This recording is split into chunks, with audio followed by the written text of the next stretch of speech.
The US can use broken climate agreements to rein in China and Russia. Much has been written recently about the state of America's deterrence, or lack thereof. The world has witnessed the negligible impact of sanctions on the Russian economy for its war against Ukraine as Russian oligarchs continue to rake in millions, if not billions. In the Middle East, Iran and its proxies continue to aim at ships crossing the Red Sea corridor, despite the presence of US and allied naval ships. In the Pacific, China is determined to expand its territorial claims through the First Island chain, despite harsh words and statements from the US and its partners in the region.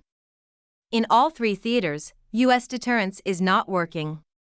Sanctions, which have not been updated since the rise of the global economy, do little to keep vital funding from aggressors' pockets. Red lines are repeatedly crossed despite military presence. And words are too often dismissed as mere rhetoric. Furthermore, the United Nations, the International Criminal Court, and other international bodies have failed to hold perpetrators accountable.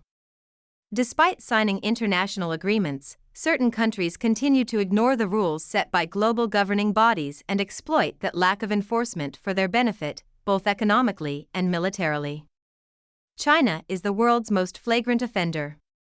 As just one example, a 2020 analysis of environmental standards by the U.S. Department of State detailed how, as U.S. emissions declined over the past 2 decades, China's increased. This is largely due to the lack of serious enforcement by the government. As former U.S. Trade Representative Robert Lighthizer noted in his recent book, No Trade is Free, China's leaders put on a show, signing agreements such as the 2015 Paris Agreement and committing to be carbon neutral by 2060, but the government remains unwilling to impose excess regulatory costs on its firms. This unfair advantage allows China to produce more at a cheaper rate than its competitors and flood the world market with low-price, high-pollution products. China's neighbor, Russia, is another regular violator. Europe's dependence on Russian oil and gas has allowed Vladimir Putin to undermine the effects of sanctions to fund its war against Ukraine.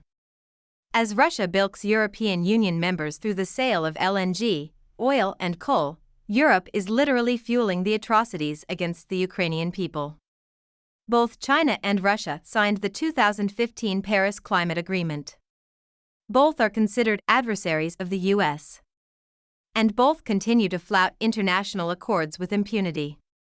The US speaks of a fair playing field, but when nations refuse to adhere to even the simplest of guidelines, the US has only 2 choices: fight back unfairly, which would undermine its standing on the world stage, or level the playing field.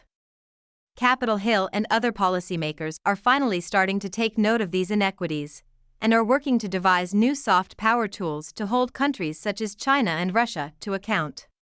One recent such example is the Uyghur Forced Labor Prevention Act, which gave the Department of Homeland Security the ability to stop products at the border that have been produced through forced labor practices.